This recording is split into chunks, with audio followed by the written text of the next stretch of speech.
Halo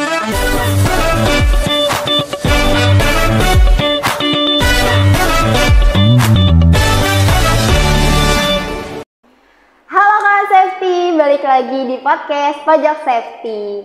Oke kawan safety, di episode kita pada kali ini kita akan membahas mengenai pertolongan pertama pada kecelakaan atau yang bisa kita kenal dengan P3K ya kawan safety. Mungkin di sini kawan safety masih ada yang belum tahu nih P3K itu apa, atau mungkin kawan safety juga ada yang udah tahu nih dasar-dasar P3K itu apa. Langsung aja kita perkenalan dengan narasumber kita. Selamat sore Pak Akbar. Selamat sore Mbak Nur. Ya. Oke, mungkin Pak Akbar bisa perkenalkan dirinya ke kawan safety Pak. Halo kawan safety semua, terima kasih ya. Saya Akbar Wilendra, saya ya profesional di bidang P3K. Saya selaku trainer di bidang P3K. Ya, basic pendidikan saya memang dari medis, dari kesehatan ya. Insya Allah saya bisa berbagi mengenai P3K. Ya, terima kasih. Mungkin nih Pak Akbar kan udah tahu banget ya tentang P3K itu apa. Mungkin Pak Akbar bisa menjelaskan nih ke kawan safety P3K itu apa gitu. Baik. P3K itu ya seperti kita tahu bersama, saya pikir sudah tahu semua ya. Pertolongan pertama pada kecelakaan. Artinya adalah tindakan yang kita lakukan untuk menolong kepada korban. Korban bisa kecelakaan, apakah itu bisa dari gangguan kesehatan juga, ya dengan tujuan agar orang ini selamat, lalu mendapatkan pertolongan yang tepat sampai dengan di tempat fasilitas kesehatan, ya dia bisa didapat dilayani oleh dokter dan perawat seperti itu. Jadi kita harapkan korban ini atau pasien ini selamat sampai di tujuan, sampai di tempat fasilitas kesehatan. Itulah tujuan dari P3K seperti itu. Nah, seberapa penting sih Pak ilmu P3K ini dalam kehidupan kita sehari-hari nih Pak? Baik, terima kasih Mbak Nur. Jadi cukup penting. Kita ketahui bersama kejadian, kecelakaan, gangguan medis bisa terjadi kapanpun, dimanapun ya. Baik itu di tempat umum, di rumah, di tempat pekerjaan. Nah, pastinya orang yang terdekat, orang yang pertama kali menemukan korban tersebut belum tentu memiliki basic pendidikan kesehatan, dokter, perawat, dan lainnya. Nah, orang umum lah, orang awam lah yang pertama kali menemukan korban.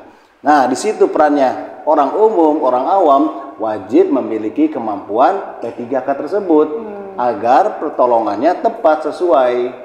Jadi gini, jangan sampai niat menolongnya tinggi, tapi saat memberikan pertolongan tidak tepat dan salah. Kasihan korbannya Pak, kasihan pasiennya. Bisa menjadi ada cedera baru, bahkan bisa menjadi timbul cacatan baru seperti itu. Dan berikutnya proses penyembuhannya pun jadi lama karena penanganan awalnya salah, kurang tepat seperti itu Mbak Nur. Ya. Oke, jadi cukup sangat penting. Penting ya Pak ya. Ilmu P3K dalam kehidupan kita sehari-hari. Nah, belum lama ini nih Pak, saya ngelihat juga Pak di berita-berita kita ya. Di Bali itu ada anak kecil Pak tenggelam dan ditolong nih sama orang Korea gitu. Nah ternyata orang itu tuh udah punya sertifikasi P3K itu Pak. Nah kalau misalnya nih ada kejadian ini di dekat tempat kita gitu, terus kita nggak punya sertifikasi P3K sendiri itu, kita boleh nggak sih Pak menolong orang itu? Apa kita wajib gitu Pak punya sertifikasi P3K? Terima kasih Mbak Nur, pertanyaannya bagus ya, dan ini study case langsung di kejadian yang pernah terjadi sebelumnya, dan ini di Bali kejadiannya, lalu yang menolong orang Korea dan dia kebetulan punya sertifikat.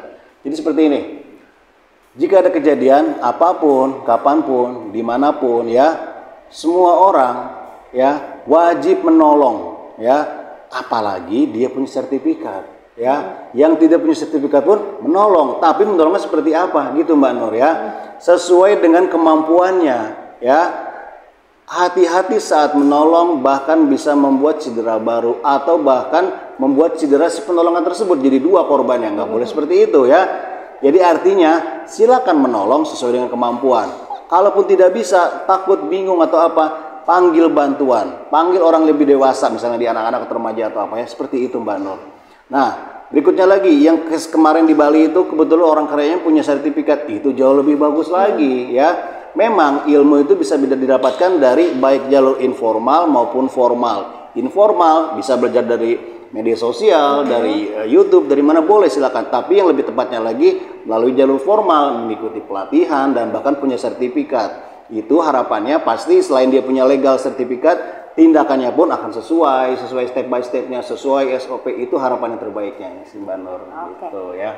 Berarti kan orang yang nggak punya sertifikat pun boleh asal sesuai kemampuannya. Iya, jangan memaksakan, malah jadi bahaya gitu Mbak Nur. Nah, dari Bapak sendiri ada gak sih Pak tips nih buat kawan safety yang nggak punya sertifikasi P3K namun mau menolong orang ketika ada kecelakaan atau apa gitu? Baik, yang pertama Bapak Ibu pastinya harus jaga keselamatan diri. Jangan sampai korban misalnya satu, cukup korban satu aja. Jangan menambah korban baru, termasuk Anda sebagai penolong menjadi korban berikutnya. Jangan seperti itu.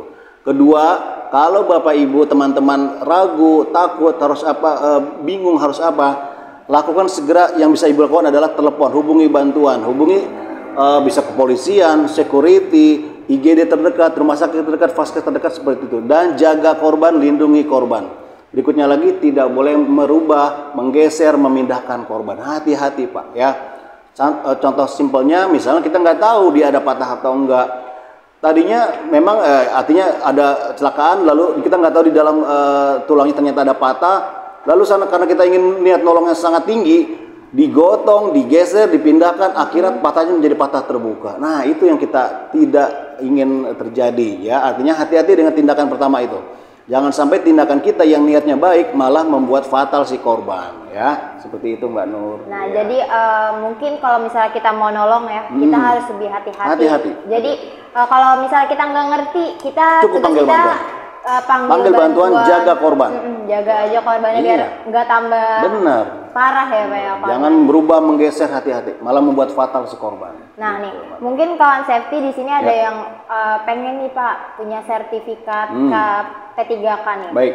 Nah itu tuh sebenarnya yang dipelajarin di sertifikasi P3K itu apa aja sih Pak? Baik, terima kasih Mbak Nur. Untuk sertifikasi P3K ada dari Kementerian Tenaga Kerja ya dan transmigrasi ya. Lalu berikutnya proses pelaksanaan trainingnya adalah 3 hari. Jadi 1 hari materi P3K, hari kedua juga sama. Lalu hari ketiganya adalah dari Kementerian Tenaga Kerja Perundangan, termasuk ujian online. Jadi Bapak Ibu 3 hari ini mix antara teori dan juga ujian. Ya nanti ujiannya langsung dari Kementerian Tenaga Kerja ya, dan secara online. Materinya cukup banyak karena ini kita 3 hari, dari mulai dasar-dasar P3K, observasi korban, analisa korban ya seperti itu, sampai dengan nanti ada penanganan perdarahan, patah tulang, luka bakar, gangguan medis seperti itu. Banyak, cukup banyak, dan itu bisa kita ini 2 hari ditambah 1 hari dari Kementerian Tenaga Kerja materinya.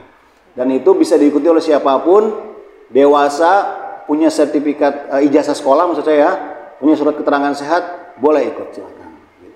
Daftar di Mandiri Mahadaya, silakan. Jadi kalau mau sertifikasi itu minimal ada ijazahnya, berpendidikan ya Pak ya. Jadi semua orang bisa ikut sebenarnya, kayak gitu ya Pak. Tujuannya sendiri dari sertifikasi P3K itu apa sih? Output yang didapatkan para peserta P3K gitu Pak? Ya, pastinya legalnya adalah peserta mendapatkan sertifikat dan menjadi petugas P3K yang resmi. Dan itu memang ada masa berlakunya ya. Dan ini sangat diperlukan oleh perusahaan-perusahaan. Perusahaan dengan resiko rendah wajib memiliki 1 orang pekerja yang memiliki sertifikat P3K untuk 150 pekerja dengan pekerjaan yang resiko rendah ya. Untuk pekerjaan yang resiko tinggi seperti pabrik, industri, pekerjaan kontraktor yang berkaitan dengan mesin, 100 orang pekerja wajib 1 orang yang punya sertifikat P3K dari Kementerian Tenaga Kerja gitu Mbak Nur. Jadi ini memang sudah keputusan dari pemerintah ya. Perusahaan-perusahaan wajib memiliki karyawannya sertifikat P3K seperti itu. Nah, kalau untuk perusahaan sendiri nih, kalau karyawan yang mau disertifikasi ini itu biasanya dari bidang apa sih Pak? Kalau apa semua karyawan wajib punya sertifikasi P3K atau hanya orang-orang tertentu saja di perusahaan yang wajib disertifikasiin P3K? Baik, terima kasih Mbak Nur. Semua bidang wajib, baik dari frontliner, back office, manajemen, security, bagian produksi, semua wajib. Karena ilmu ini terapannya untuk semua kalangan. Ya, dan karena saya bilang tadi kejadian bisa terjadi kapanpun, dimanapun, seperti itu Mbak Nur. Jadi nggak harus orang yang khusus buat security, enggak. Siapapun, mau yang back office, administrasi, bekerja dengan mesin atau apa, langsung boleh menjadi petugas P3K gitu, Mbak Nur. Oke, tuh buat kawan safety yang mungkin di kantornya belum ada ya Pak ya, petugas P3K-nya nih wajib banget ada petugas P3K karena kan buat mencegah juga nih takut-takutnya ada kecelakaan kerja atau apa, jadi udah ada pertolongan pertamanya kayak gitu ya Pak ya. Nah, yang dinilai sendiri nih ketika ujian P3K itu apa sih Pak yang dinilai dari peserta itu sendiri? Terima kasih Mbak Nur. Yang pertama ada praktek ya, praktek kecakapan kompetensi peserta gangguan umum, termasuk di situ ada BHD, CPR, RJP ya. Berikutnya ada penilaian praktek untuk gangguan lokal, penanganan perdarahan, patah tulang seperti itu Mbak Nur. Dan nanti dari Kementerian Tenaga Kerjanya ada ujian online mix materi P3K dengan materi perundang-undangan begitu Mbak Nur. Nih Pak, mungkin ya kawan safety di sini mau tahu nih Pak dasar dari P3K itu sendiri ketika terjadinya kecelakaan itu. Kan biasanya kita tahu tuh ada RJP apa ya, resusitasi jantung paru ya Pak. Baik. Nah, mungkin Bapak mau mencontohkan ke kawan safety gimana RJP. Baik. Sebelum praktek ada tahapan yang harus dilakukan oleh teman-teman ya, oleh teman-teman K3. Yang pertama adalah pastikan lingkungan aman. Sebelum kita menghampiri korban, pastikan lingkungan area kecelakaan, area kejadian aman. Aman untuk kita sebagai penolong, aman untuk korban, dan aman untuk lingkungan sekitar. Contohnya apa? Misalnya kejadiannya di area gudang atau di area office, pastikan itu tidak ada listrik. Tidak ada benda-benda tajam, pecahan kaca atau apapun itu, pastikan itu aman dulu. Jangan sampai benda itu masih ada, benda-benda berbahaya ya, seperti listrik, kabel, pecahan kaca atau apa. Nah, kita yang masuk ke dalam area situ, ya kita bisa melukai kita, Mbak Nur. Seperti itu ya. Setelah lingkungan aman, dipastikan kondisi aman, kita boleh menghampiri korban, mendekati korban ya. Berikutnya, silakan lakukan cek respon. Cek respon, nanti kita praktek ya Mbak Nur ya, dengan cara memanggil dan menepuk korban ya, seperti itu. Nanti kita prakteknya lebih tepatnya Mbak Nur ya, silakan. Ya, Mas, praktek aja. Udah, praktek aja. Oke, mungkin kita bisa praktek langsung ya. Ya, baik. Kita kasih tahu karena di sini kita punya menekin ya Pak. Ya. Oke nih, kawan safety kita mau lihat nih cara RJP apa ya, di P3K ketika terjadinya kecelakaan. Oke, mungkin Pak Akbar bisa langsung dicontohkan. Baik, terima kasih Mbak Nur. Baik teman-teman, step yang pertama adalah pastikan lingkungan aman. Ya, sebelum kita menghampiri korban, pastikan lingkungan sekitar aman, aman untuk kita, aman untuk korban, dan aman untuk lingkungan sekitar ya. Tidak ada benda-benda berbahaya. Apa contohnya? Kabel listrik, pecahan kaca, paku dan lainnya. Pastikan itu tidak ada dulu. Kalaupun ada, singkirkan, jauhkan. Ya, karena itu untuk keselamatan kita sendiri. Jelas ya. Setelah itu berikutnya adalah usahakan menggunakan APD, alat pelindung diri ya. Teman-teman boleh memakai sarung tangan seperti ini, sarung tangan latex ya, mencegah cairan darah korban kena tubuh kita ya, seperti itu. Oke. Setelah itu dipastikan lingkungan aman, tidak ada benda berbahaya. Silakan teman-teman kawan safety hampiri korban dengan posisi seperti ini. Jelas ya. Yang pertama adalah stepnya lakukan cek respon. Cek respon, panggil dan tepuk bahunya ya. Tepuk dengan cukup agak kuat ya. Contohnya seperti ini. Pak bangun Pak. Nah seperti itu ya. Setelah dilakukan cek respon, ada 3 kemungkinan. Yang pertama, setelah dilakukan cek respon, tepuk bahu dan panggil namanya, korban bisa bangun dan sadar. Jika korban bangun dan sadar, silakan komunikasi dengan korban, tanyakan, Pak kenapa jatuh Pak? Bapak bagian mana yang sakit? Bisa saya bantu Pak? Seperti itu, kawan safety. Oke ya, itu adalah kemungkinan pertama. Berikutnya, kemungkinan kedua. Saya ulang dari awal, cek respon. Pak bangun Pak. Bapak tidak sadar, si Mas tidak sadar. Apa yang kita lakukan? Tidak usah berusaha terus menyadarkan, ya, buang-buang waktu. Langsung Bapak Ibu silakan fokus ke cek pernapasan. Apakah orang ini masih bernapas atau tidak? Ya, dengan cara apa? Cukup fokus lihat bagian pergerakan dada, dan perut korban. Dengan posisi seperti ini, ya, cukup lihat fokus, lakukan pemeriksaan napas selama 5 sampai 10 detik. 1, 2, 3, 4. Sebelum 5 detik, sebelum 10 detik sudah ada pergerakan ternyata, artinya korban masih hidup dan hanya pingsan. Tidak sadar, napas masih bergerak, napas masih bagus, jadi hanya pingsan. Seperti itu. Saya lanjutkan tindakan penanganan pingsan. Kemungkinan ketiga seperti ini. Saya ulang dari awal lagi, cek respon. Pak bangun Pak. Tidak sadar, tetap menjawabkan mata seperti ini. Lakukan berikutnya, langsung cek pernapasan. Lihat dada dan perut pergerakannya. Hitung 5 sampai 10 detik. 1, 2, 4, 7, 8, 9, 10. 10 detik perut dan dadanya tidak bergerak. Artinya tidak ada pernapasan. Artinya orang ini sudah meninggal, Mbak Nur. Silakan segera mungkin lakukan CPR RJP. Nah, ya, seperti ini. Nanti di training yang lengkap dari Mandiri Mahadaya akan diajarkan cara tekniknya, penekanannya bagaimana, kedalamannya bagaimana, frekuensinya berapa, apa yang harus dilakukan jika korban batuk, nangis, kesakitan, bagaimana kelanjutannya jika korban benar-benar sudah mati. Itu bisa didapatkan di training yang full, yang lengkap seperti itu. Kurang lebih kira-kira seperti ini. Nanti ada 2 tipe CPR. Yang pertama CPR dengan kombinasi napas buatan. Ada lagi CPR dengan hands only, hanya pijatan. Itu Mbak Nur. Kalau pijatannya hitungannya itu gimana sih Pak? Baik. Kalau hitung-hitungannya 1 detik 2 sampai 3 kali. Seperti ini Mbak Nur. 1, 2, 3, 4, 5, 6, 7, 8, 9, 10. Kurang lebih seperti itu. Jadi agak cepat. Kalau lambat kan seperti detik bukan, tapi lebih cepat. 1 detik 2 sampai 3 kali. Jadi 1 menit dapat bisa 130, 120, 130 kali per menit. Seperti itu Mbak Nur. Kalau korbannya nggak nafas nih Pak, kan tadi kata Bapak berarti korbannya udah meninggal. Itu tetap kita lakukan. Justru itu gunanya CPR RJP itu mengembalikan fungsi napas dan fungsi jantung agar suplai oksigen dan darah tetap ke otak, agar tetap orang ini tetap hidup seperti itu.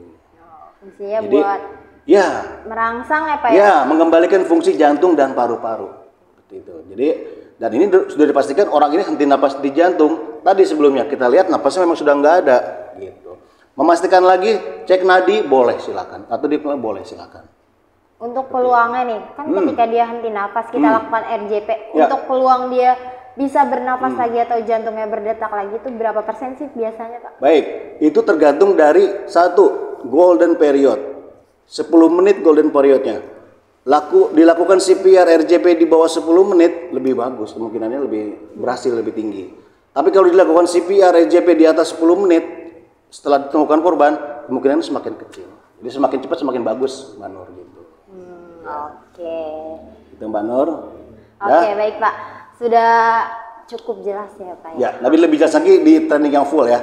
Gitu. Nih buat kawan safety yang mau tahu banget nih tentang P3K atau ada rasa atau dari perusahaannya sendiri ya Pak ya, mau trainingin karyawannya buat P3K atau kalau di perusahaan tuh wajib nggak sih Pak ada petugas P3K? Wajib ada dong. Iya. Apalagi perusahaannya yang skala cukup besar karyawannya, pekerjanya itu wajib ada. Karena nanti bisa aja suatu saat dari Kementerian Tenaga Kerja akan mendatangi perusahaan Bapak Ibu, pasti menanyakan berapa orang yang sudah tersertifikasi P3K di perusahaan ini, seperti itu. Jadi untuk kawan safety ini yang perusahaannya belum ada petugas P3K atau dari kalangan umum yang mau sertifikasi P3K, boleh banget kunjungin website Mandiri Mahadaya. Bisa banget kunjungi website pelatihan K3 kemenaker.com atau kunjungi website www.mandirimahadaya.co.id. Oke, Pak Akbar, bisa kita balik lagi. Nah, kata Bapak kan tadi ketika kita menolong orang itu tergantung golden periodnya. Nah, kadang kan nih buat kalangan-kalangan umum yang nggak ngerti mengenai P3K itu suka takut ya Pak ya kalau mau menolong orang. Nih Kak, ada nggak sih Pak hukumnya? Saya nanya ke jalan nih ya. Hukumnya kalau misalnya kita menolong tapi ternyata malah orangnya meninggal gitu Pak. Itu bisa nggak sih kita bakal kena tuntut atau gimana nggak sih Pak? Baik, terima kasih Mbak. Jadi gini, beberapa kasus memang ada seperti ini. Tapi satu ya, kita tidak perlu takut menolong. Jangan karena kita takut jadi tidak menolong. Kan kasihan korban bisa jadi meninggal ya. Jadi kawan-kawan silakan tolong, jangan keburu takut dulu menjadi saksi atau bahkan disalahkan karena tindakan kita meninggal. Nah itulah pentingnya pelatihan ya. Dengan pelatihan harapannya tidak ada tindakan yang salah, tidak ada tindakan yang bahkan membuat cedera baru lagi. Itu ya harapannya pelatihan seperti itu. Banyak kasus memang ya itu ya satu memang kekurangan pengetahuan dari masyarakat. Tindakan yang awal diberikan adalah salah, tidak tepat. Akhirnya bisa berakibat fatal bahkan sampai kematian. Itu sih Mbak Nur ya. Gitu. Oke, dari yang tadi kita pelajari kan RJP itu menekan antara tulang ini ya Pak? Ya, tulang yang paling keras di sini. Ya. Nah, itu kan kalau kita orang awam ngelihat ya Pak ya, itu kan kayak keras banget gitu. Itu ada kasusnya Pak atau bisa nggak sih Pak itu tulangnya jadi patah karena kita melakukan RJP itu Pak? Ya, sangat mungkin terjadi komplikasi patah tulang, tertusuk hati paru-parunya ya. Jika tidak memiliki kompetensi, jika tidak pernah mengikuti pelatihan. Jadi dia asal nyoba, modal nekat, modal berani, itu sangat mungkin terjadi komplikasi tersebut. Tapi kalau sudah mengikuti pelatihan, dia tahu titik tekannya di mana, dia tahu kedalamannya bagaimana, dia tahu temponya seperti apa, insya Allah aman gitu Mbak Nur.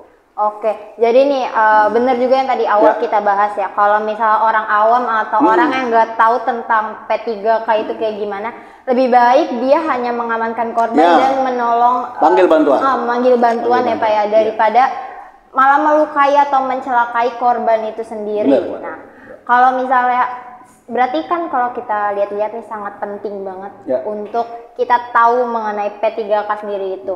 Selain ketika kita di luar atau di perusahaan, itu bisa juga kita terapkan di dalam lingkungan kita di keluarga khususnya Pak ya. Kan besar itu juga Pak, banyak besar kemungkinannya keluarga kita sendiri yang mengalami hal itu. Tiba-tiba misalnya nauzubillah keluarganya pingsan atau apa, itu bisa menolong. Berarti itu hal yang sangat penting untuk kita ketahui ya Pak. Bahkan usia remaja pun artinya anak usia SMP, SMA itu penting. Jadi nggak harus orang dewasa. Dari mulai usia dini itu harus tahu kalau ada perdarahan diapakan gitu Mbak Nur ya. Nah, karena kan kalau RJP itu terlalu jauh ya Pak. Orang-orang mungkin udah takut untuk melakukan RJP-nya itu. Kita sekarang Pak Akbar mungkin bisa mencontohkan nih ke kawan safety dari luka-luka kecil ya Pak ya. Ketika ada orang jatuh atau dirinya sendiri jatuh, itu pembalutan luka atau pembersihan luka. Biasanya nih kalau misal orang-orang yang saya tahu ya atau diri saya sendiri, kalau misalnya ada luka kena kompor atau kebakar gitu, saya taunya pakein odol, kan orang ada yang pakein odol, ada yang pakein kecap gitu, malah dibumbuin Pak tangannya kayak gitu. Sebenarnya itu bagus nggak sih Pak kalau misalnya luka bakar atau apa dipakein odol kayak gitu? Jadi banyak memang di masyarakat ini beredar ya informasi yang tidak tepat ya, baik luka maupun luka bakar yang tadi Mbak Nur sebutkan, dikasih odol, dikasih kecap, ada yang dikasih oli, dikasih getah apa gitu. Nah ini informasi yang dari sisi medis kurang tepat ya.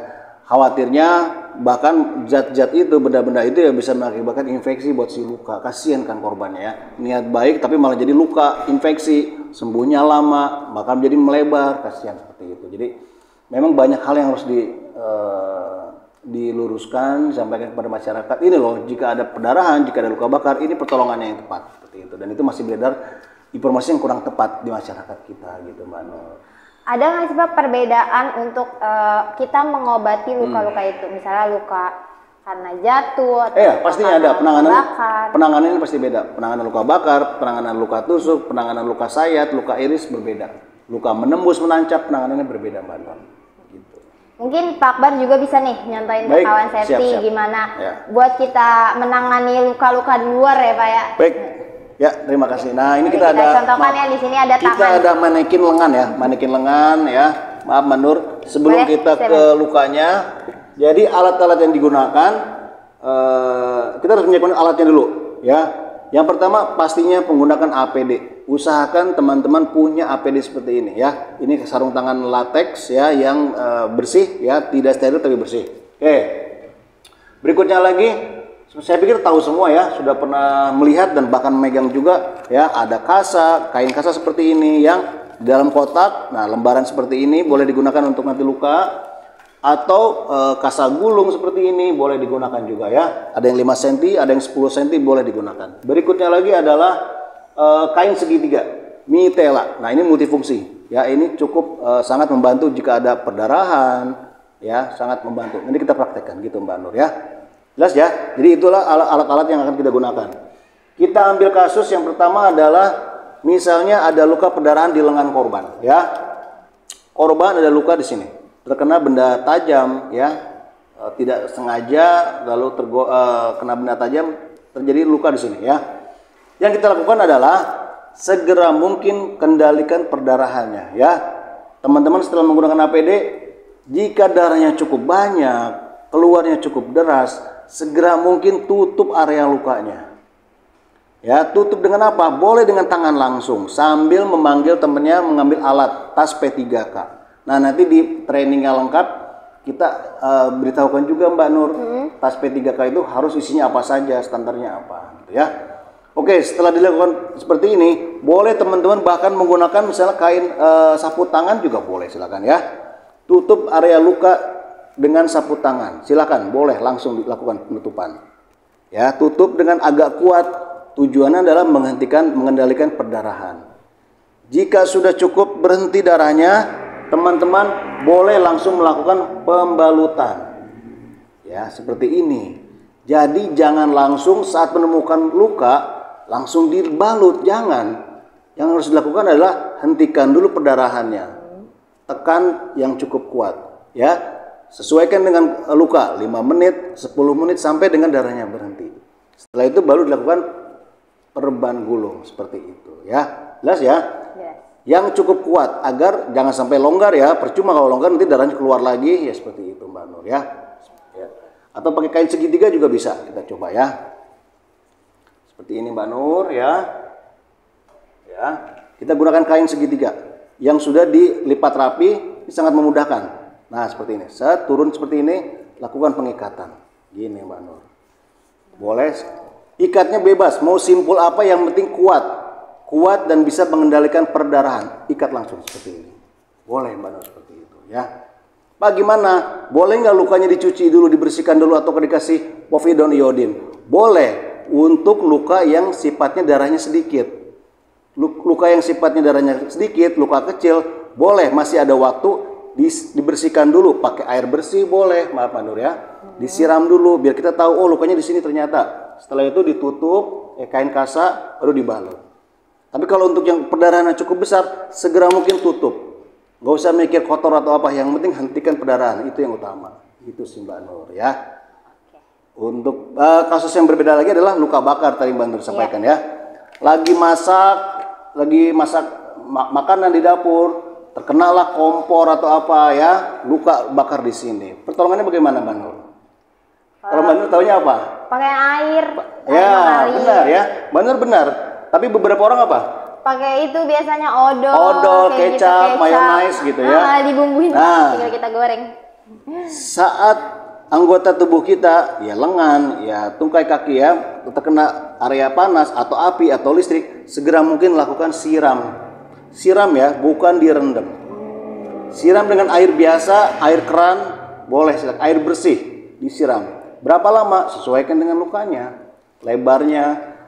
Siram sampai dengan kondisi satu panasnya sudah mulai reda, rasa nyerinya berkurang, lakukan seperti itu. Setelah itu lakukan tutup Mbak Nur, tutup dengan kain apapun, kain segitiga boleh atau kain yang ada di rumah yang bersih, yang sudah dilembabkan di air, diperas, tutup Mbak Nur. Tutup biasa aja, nggak usah terlalu kuat pengikatannya. Setelah ditutup silakan bawa ke rumah sakit, bawa ke klinik seperti itu Mbak Nur. Nanti penanganan lanjutannya oleh dokter. Seperti itu Mbak Nur, gitu ya. Maaf saya kurang rapi. Gitu Mbak Nur. Jadi penanganan pertama harus seperti itu. Dilakukan siram di area yang luka, di area luka bakar ya seperti ini. Setelah itu bawa ke rumah sakit. Gitu. Cukup dengan air bersih, bukan direndam di ember, di baskom, bukan, disiram. Oke. Ya. Bagaimana sih Pak kita bisa menilai luka itu parah atau enggak sehingga kita harus ngebawa orang itu ke rumah sakit? Baik, Pak? makasih Mbak Nur. Untuk luka dan pendarahan memang ada tanda-tanda gejala namanya shock ya, shock bleeding. Hati-hati, lukanya cukup besar, darahnya cukup banyak keluar, orangnya sudah mulai menggigil, sudah mulai lemas, bahkan dia haus minta minum, artinya itu sudah ada tanda gejala shock. Segera mungkin bawa ke rumah sakit. Setelah dilakukan stop bleeding yang tadi ya, setelah dilakukan pembalutan, tutup lukanya, balut, bawa segera ke rumah sakit.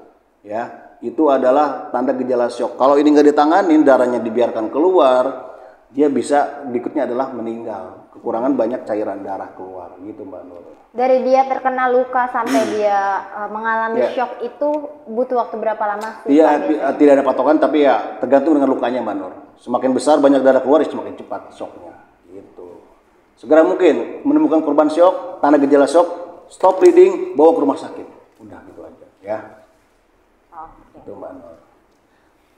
Oke baik, sudah sangat jelas penjelasan dari Pak Akbar mengenai pembalutan luka ya Pak ya.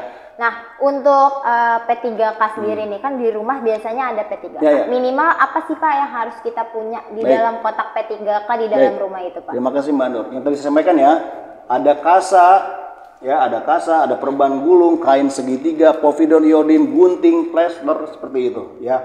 Dan ini bisa dibeli dengan bebas di umum ya, nggak perlu pakai resep dokter pun boleh, silakan. Kain segitiga ini cukup membantu dan memang bentuknya segitiga, namanya mitela ya. Nah seperti ini.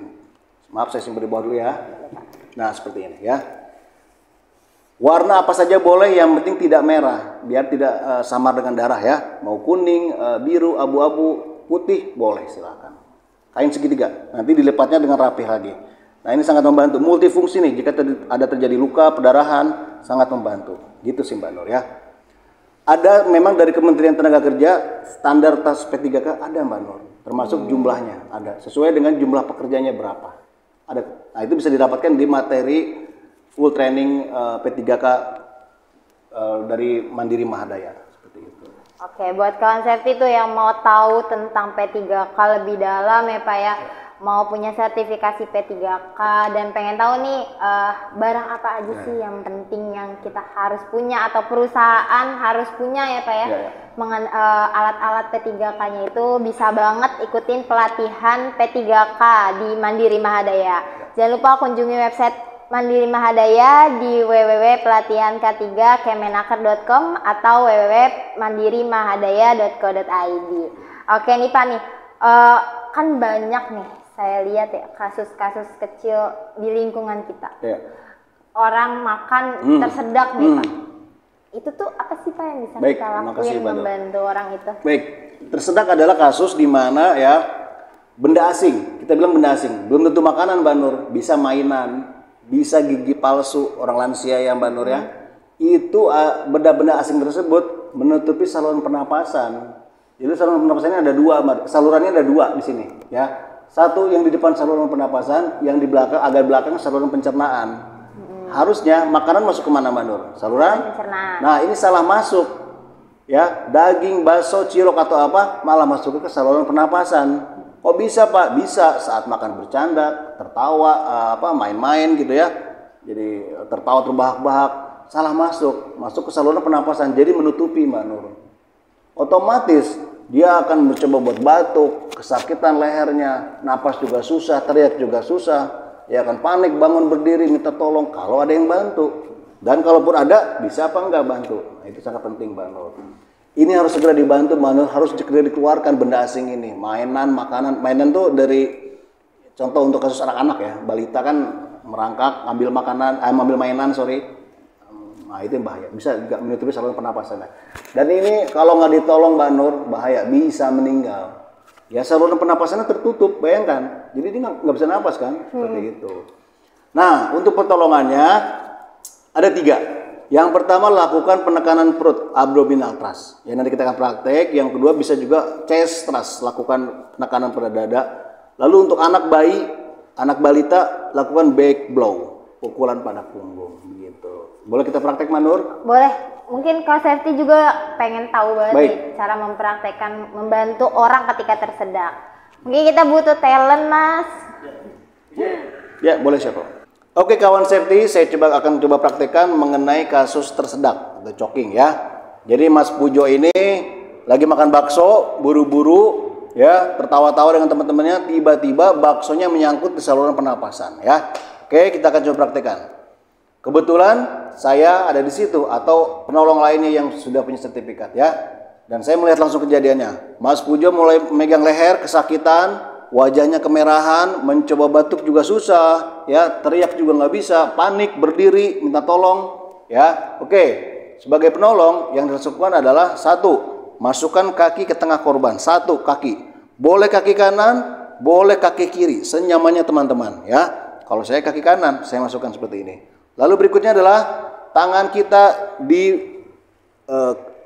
masukkan, dipegelangkan di bagian perut korban, bagian perut, ulu hati lah kalau bahasa umumnya ya, seperti ini. Dikepalkan, boleh seperti ini, boleh seperti ini. Saya nyaman lebih seperti ini ya. Dikepalkan di area perut korban, lalu dihentakkan. Makanya harus seperti ini kondisinya.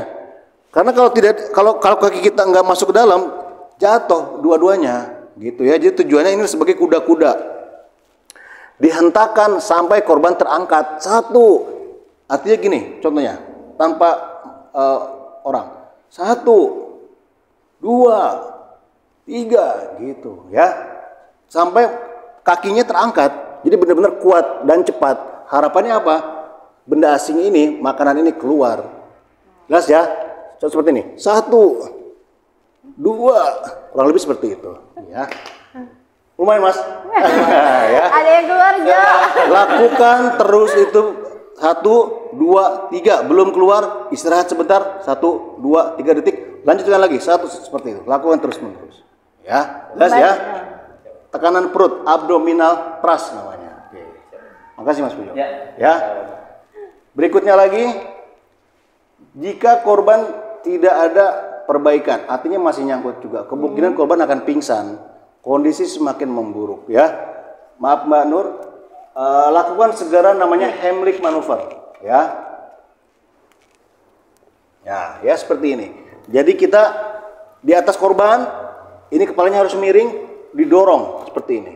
Dari perut ke arah dada, didorong. Harapannya keluar. Setelah terlihat bisa kita ambil gitu. Jadi tujuannya membantu ya, mendorong makanan yang tersangkut ya Pak ya. Yang tadi tekanan perut, abdominal thrust itu jauh lebih efektif, jauh lebih kemungkinannya berhasil. Makanya itu harus berhasil gitu maksud saya Pak. Kalau itu kan kadang ada orang yang lebih besar dari yang nolong ya Pak ya. Lebih baik kayak gini atau kayak yang tadi? Usahakan yang tadi seperti itu. Yang karena pertama. Kita nggak nyampe tangannya buat nolong gini Pak. Suruh orang yang lebih besar. Pak, saya tahu tekniknya tapi tolong bantu saya Pak. Lingkarkan kepala Bapak, tangan Bapak di perut korban, hentakan yang keras Pak. Silahkan gitu Mbak. Banyak jadi cara. Lebih efektif yang berdiri tadi berdiri ya Pak ya. Ini korban sudah pingsan, napasnya juga sudah tidak efektif, kemungkinannya semakin kecil. Gitu, kalau untuk bayi, untuk anak, ya, untuk lakukan back blow. Ini kepala bayinya pukul, tuh 2, 3 seperti itu. Harapannya biar keluar mainannya, benda asingnya. Untuk bayi, untuk anak di bawah 5 tahun seperti itu. Back blow, gitu Mbak. Silakan ada lagi Manur. Sudah cukup jelas Pak untuk membantu orang tersedak seperti itu ya caranya.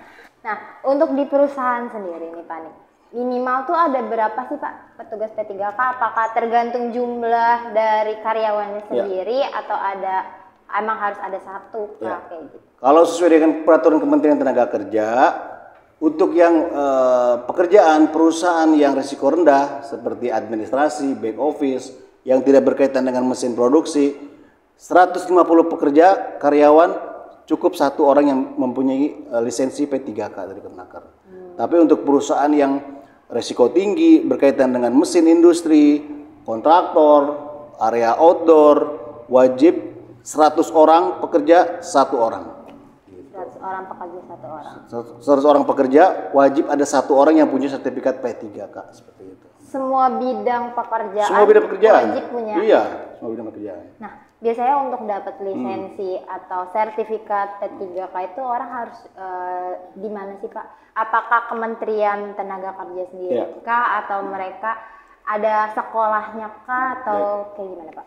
Kementerian Tenaga Kerja melimpahkan training ini kepada PJK 3 ya banyak ya, salah satunya ya Mandiri Mahadaya ya. Dan kementerian pun bukan hanya P3K yang dilimpahkan kepada PJK 3, banyak ya, ada pekerjaan TKBT ya, ada alat angkut, banyak K3 kebakaran, K3 safety, K3 umum, banyak ya, itu bisa dilakukan di PJK 3 Mandiri Mahadaya. Nah, buat kawan safety nggak usah bingung-bingung lagi ya Pak ya, kalau mau sertifikasi P3K di mana, ya, kunjungin aja websitenya Mandiri Mahadaya di www.pelatihank3kemenaker.com atau www.mandirimahadaya.co.id. Oke Pak. Oke Pak nih, pertanyaan terakhir nih Pak nih, ketika ada keadaan darurat nih, langkah awal apa yang harus dilakukan oleh tim P3K itu sendiri? Baik. Pak? Terima kasih Mbak Nur.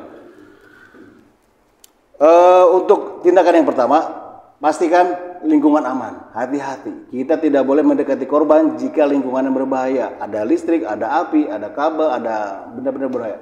Berikutnya, Bapak Ibu tidak boleh bekerja sendiri. Panggil bantuan, call for help.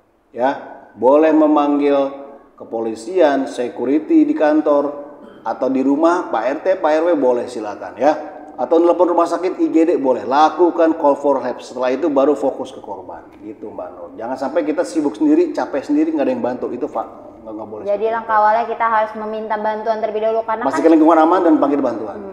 Iya, karena kita nggak bisa melakukan itu sendiri ya Pak ya. Jadi memanggil bantuan itu lebih baik ya Pak ya. Oke, mungkin sudah cukup jelas nih penjelasan mengenai P3K dari Pak Akbar. Buat kawan safety yang mau pelatihan P3K bisa banget kunjungi website kami di www.pelatihank3kemenaker.com atau www.mandirimahadaya.co.id. Terima kasih banyak Pak Akbar atas ilmu-ilmu yang telah diberikan oleh kawan safety nih ya Pak ya. Semoga nih dari ilmu yang Pak Akbar berikan, kawan safety bisa lebih aware lagi mengenai P3K atau lebih kepo lagi ya Pak mungkin. Jadi pengen sertifikasi, boleh banget sertifikasi ya Pak ya. Semua orang boleh ya Pak ya sertifikasi. Semua bidang apalagi buat perusahaan yang belum punya ya Pak ya. Oke. Buat kalian safety yang mau tahu tentang K3 lebih dalam lagi, jangan lupa tontonin podcast kita ya di podcast Pojok Safety di YouTube ya Mandiri Mahadaya. Sampai jumpa kawan safety di episode selanjutnya. Think Safety, Think MMD. Dah.